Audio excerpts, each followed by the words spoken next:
This is the AM News on Joy News. Now, let's get into the details. Call it Doomso or Doom CSA, as the Energy Minister Matthew Opoku-Prempeh chooses to call it. There is no denying that the ongoing intermittent power supply is taking a toll on many households and businesses. In the first part of Joy News Doomso Diaries, Kenneth Jesse explores the devastating effects Doomso is having on printing industry, which has led to some workers in the sector being told to stay home. This building houses a cluster of printing shops. On a regular working day, they print everything from receipts, brochures, to calendars. But these days, they print almost nothing.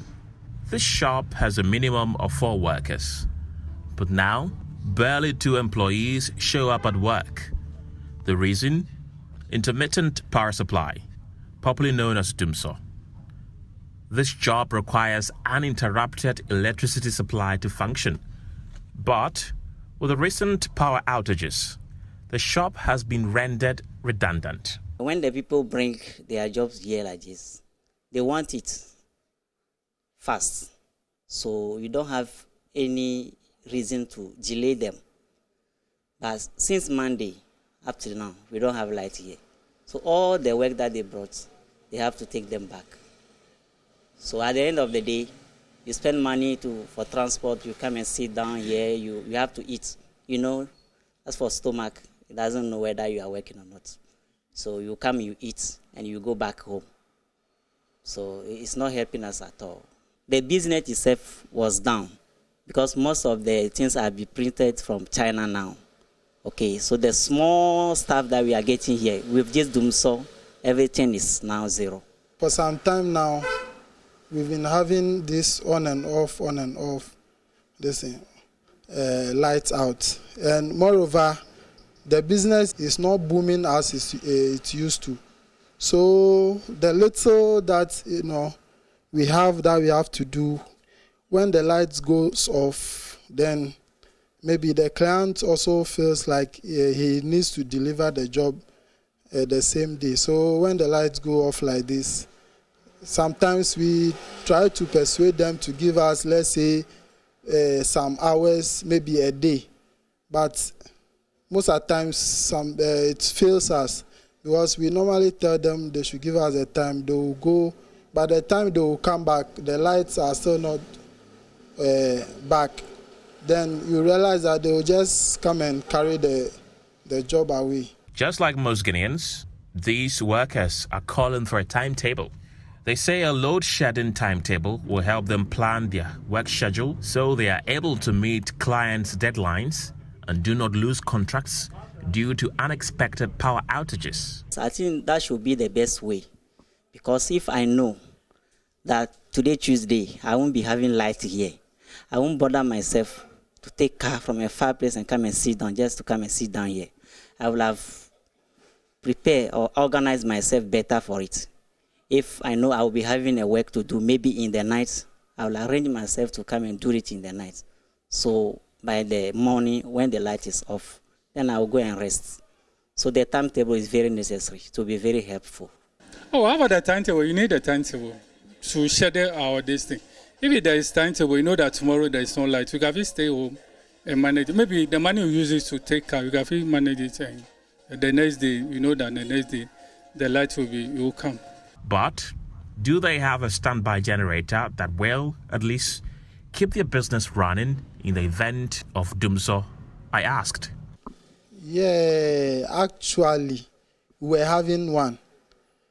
Since for some time when the Doomso, the lights came to stability, yeah, we actually took the generator away because we don't have space here. And where the generator is, the children, most of the times, they normally play around, set fire and so on. So the other time it was about to, catch fire. So my boss took it away, thinking maybe now the lights are stable. 4 stores away is another shop that performs a similar function. Not as big as the previous one, but of equal importance. This is where they stitch the books and other printed materials before they are sent to their destinations. But the recent power outages mean they will have to sometimes stitch the books manually. We are using this machine for the stitching. We used to stitch this book. If there is no light, you can't use it. Yesterday, they made light off around dawn 4:35 that way. Light came around 12 o'clock this afternoon. Sometimes you can't work. This one is printing. If there is no light, you can't print. After printing, they'll bring it to you. Here is the finishing side. If there is no light, there is nothing going on. So, the last time I came here, I saw a number of people, but today you are the only person. And because of the light was since yesterday, this afternoon, 12 o'clock before the light came, because of that, they are not. Yes. The impact of intermittent power outages on these businesses has been dire. Some staff have been told to stay home for the time being. The rest that show up either sleep, read a book, or engage in an activity or two to while away time. Kenneth Jesse for JoyNews. That's the first of our series, Doomsday Diaries. Be on the lookout for the second part. Now, moving on, Deputy Ranking Member on Education Committee in Parliament, Clementa Park, says there must be a deliberate attempt to favor the less privileged on the award of scholarships. As a society, we ought to make it a priority to provide avenues for the less fortunate to be able to rise, thrive, and contribute. If not for greed, selfishness, cronyism, blatant corruption, and abuse of office and political power, how can anyone justify a situation where the son of a farmer in Fumbisi who earns less than 500 Ghana cedis per annum should be denied a scholarship in favor of a sitting minister of state? So regardless of how you cut, spice, and dice it, it is simply wrong. And that is why I've argued that in all of this, we ought to be looking at a legislative framework that should regulate and define and establish who, how scholarships are awarded. And until we do that, and also extricate the scholarship secretariat from the direct control of the executive, from the office of the president, I am sorry to say that this that we are talking about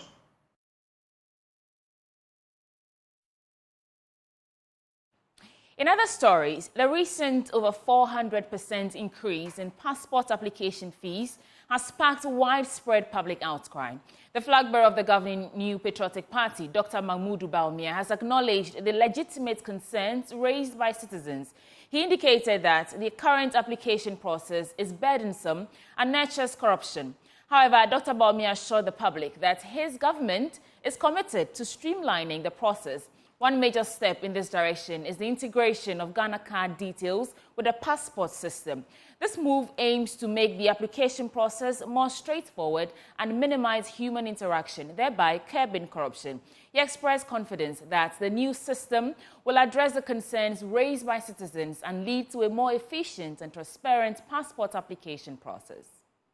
The higher prices for passport now, even with that, and also the delays of getting passports.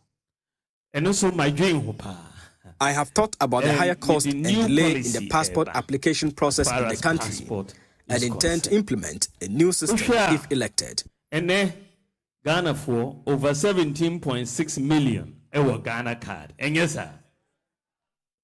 Over 17.6. You get to say Obia or Daimwa or Ghana card. The current system nurtures corruption because of human contact in the application process. But with the new system, this will be eliminated. Questions are passport forms, and I make say all those questions should also be on the Ghana card. And all the questions you need, information now you need for a passport is also. We are going to make it simple by synchronizing data of your Ghana card with the passport system. You do not have to go through another registration processes again. Separate passport with a passport form if you have a Ghana card. So, Ghana card, you go to the portal and put in all your you need Ghana to do card is to go to the portal number and pay your fees. The passport and system. wait for the passport We just have to extract your details because from the Ghana card and produce your passport. The biometrics, pictures, you don't need to go through another process to go and apply for a passport when you have a Ghana card.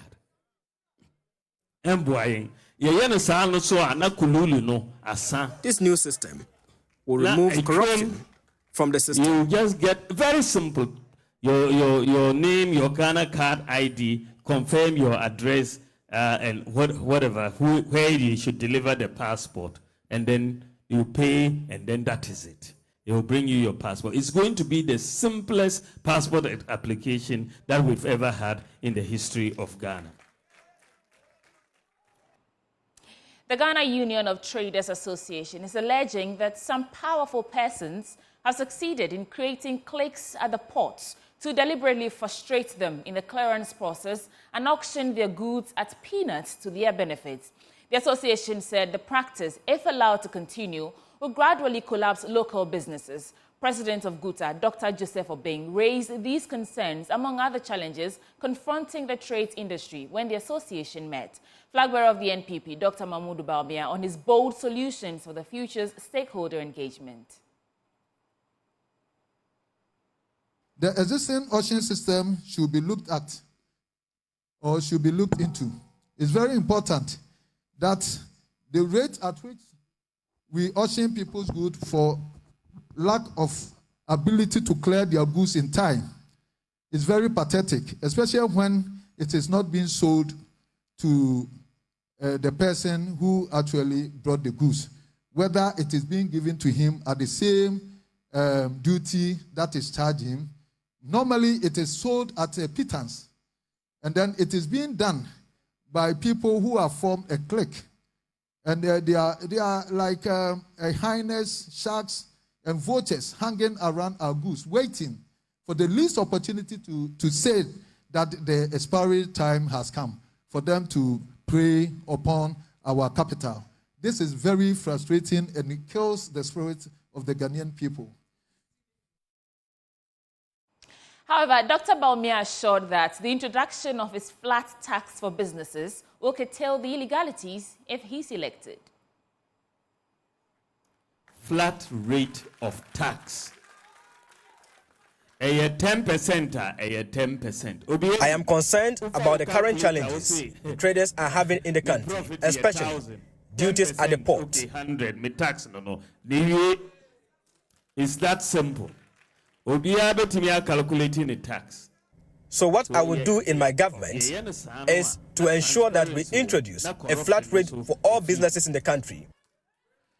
And with the new tax system, no, Ghana, the flat. There'll be a tax amnesty system for you to start all over. I will also ensure that the tax system reduces human contact to avoid corruption. It creates room for corruption. And yes, sir. So, let me take you now to Tamale, where the Chief Executive Officer of the Tamale Teaching Hospital, Dr. Adamatiku, has disclosed that the hospital recorded an increase in maternal mortality in 2023. According to him, the increase in the cases is as a result of referral to the hospital. The CEO disclosed the 2023 performance review meeting in Tamale. The performance review is the 50th anniversary edition under the theme Changing the Narrative, Repositioning for Excellence. In a welcome address, the CEO of the Tamale Teaching Hospital, Dr. Adam Atiku, said the Tamale Teaching Hospital is working with the Ghana Health Service to address the maternal mortality concerns. He also raised concerns over water and power crisis that has hit the hospital. Similar improvements were seen in other key performance indicators, except for maternal mortality, which unfortunately recorded an increase from 719 per 100,000 live births to 1,210 per 100,000 live births. This is a major concern to us, and we have taken pragmatic steps with the Ghana Health Service to work out modalities to reduce our maternal mortality. This patient TCH, as we observe 50 years of health service delivery, are many and are dancing downturn. Topmost on the list are the need for expansion of PTH infrastructure and equipment base, including the construction of our phase 3 pediatric complex, and the need for dedicated uninterrupted power and water supply to the hospital. I'm sure you can imagine how it is like providing clinical service without water and electricity. The Northern Regional Director of the Ghana Health Service, Dr. Abdullahi Abukari, called for a strong collaboration to offer quality health care for the people. This time, I would like to call the leadership of the company for a closer collaboration. More than ever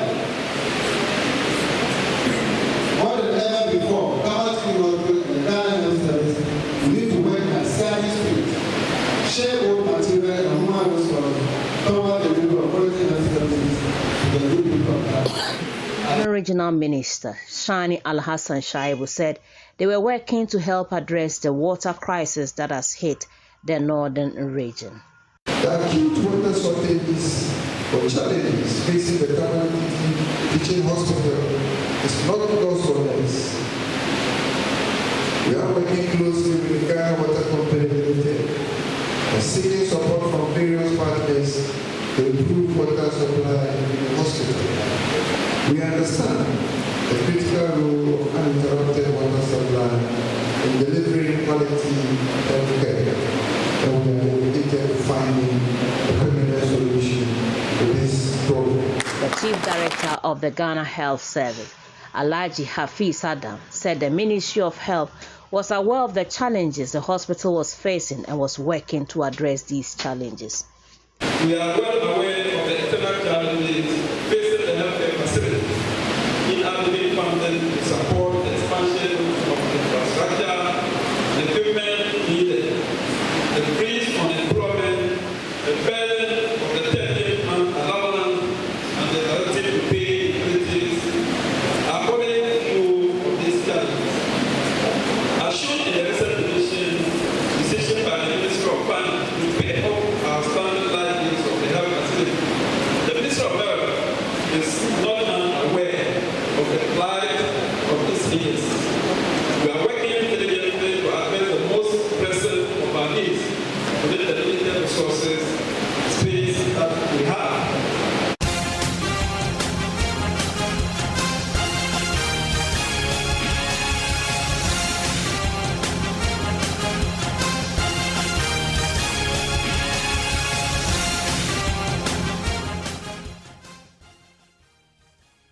And now to our election headquarters. On the Ejiso by-election, former president of the Ghana Football Association says balloting the 7th position for the upcoming NPP primary in the Ejiso constituency is divine. Earlier in his campaign, the former football administrator described himself as a 7-shirted Cristiano Ronaldo fit to replace the deceased MP John Kuma, who is described as Lionel Messi.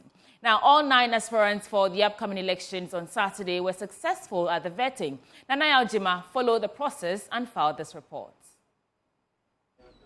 9 aspirants filed to contest the New Patriotic Party's search for a parliamentary candidate for the upcoming by-election at Ejiso. All the candidates, including the 4 females, excelled in the vetting that was supervised by party officers from the national and regional levels. During the process, some negotiations were held for some candidates to rescind decisions to contest, but little was achieved. NPP's Director of Research and Elections, Evans Numako, explains the process has so far been democratic. Well, for me, I would say this is democracy at play.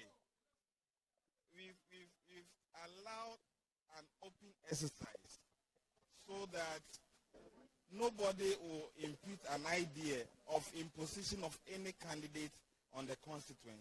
Mind you, we are not in normal times. We've lost our dear brother, and we should rather undertake an exercise that will be befitting, that will appease his soul. Following the balloting, all 9 aspirants believe they are on course to winning the election, ascribing meanings to the positions on the ballot paper. Second Vice Chairman for the Ejoso constituency, Kwabena Boateng, will be first on the ballot paper. If the significance of numbers is anything to go by, then it will mean that I've already won the elections, because I picked one. It's also quite profound. And now for our final story for this bulletin. The Kwame Nkrumah University of Science and Technology, through the Graduate Students Association of Ghana, has launched the research support for postgraduate students in the university. The GRASAC Research Fund, which happens to be the first of its kind in any Ghanaian university, will provide support through research grants for graduate students embarking on research projects. The fund will aid the establishment of operations of a working research support hub where graduate students can find expert assistance with issues regarding their research projects. Here's a report. The Kwame Nkrumah University of Science and Technology is seeking to enhance applied problem-solving and interdisciplinary research for socio-economic development of Ghana and Africa. The vision from this has influenced the setup of a funding support for graduate students who undertake research activities and ventures with ease. The support intends to facilitate partnership with external stakeholders, especially industry, to help solve relevant problems in Ghana. KNUST President of GRASAC, Felix Kofi Edusei, indicated the research funds will operate under 2 pivotal initiatives, the GRASAC Support Hub and the GRASAC Research Support Grant. Our reputation as a university thrives on our research works.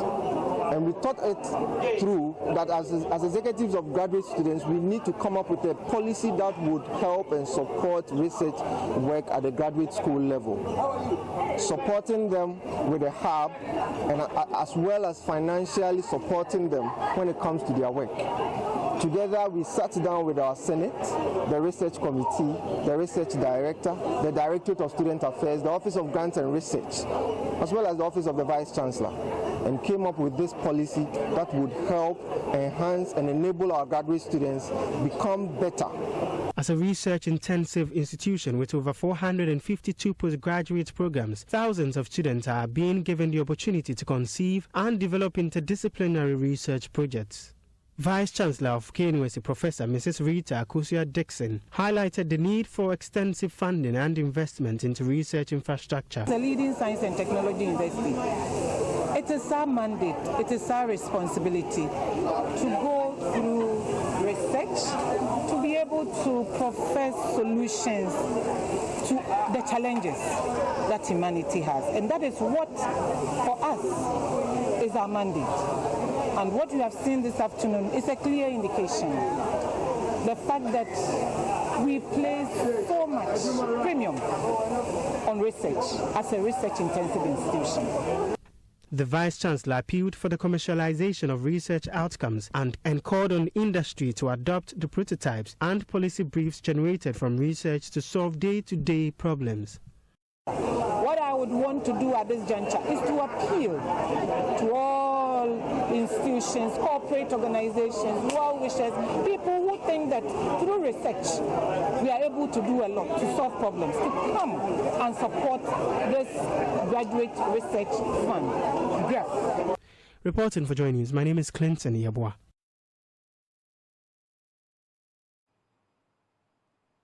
And that will be all for the AM News. Up next is the news review. You want to stay with us for that. Now, our guest is Dr. Sharim Ashif. He's joining us for the news review. Stay tuned.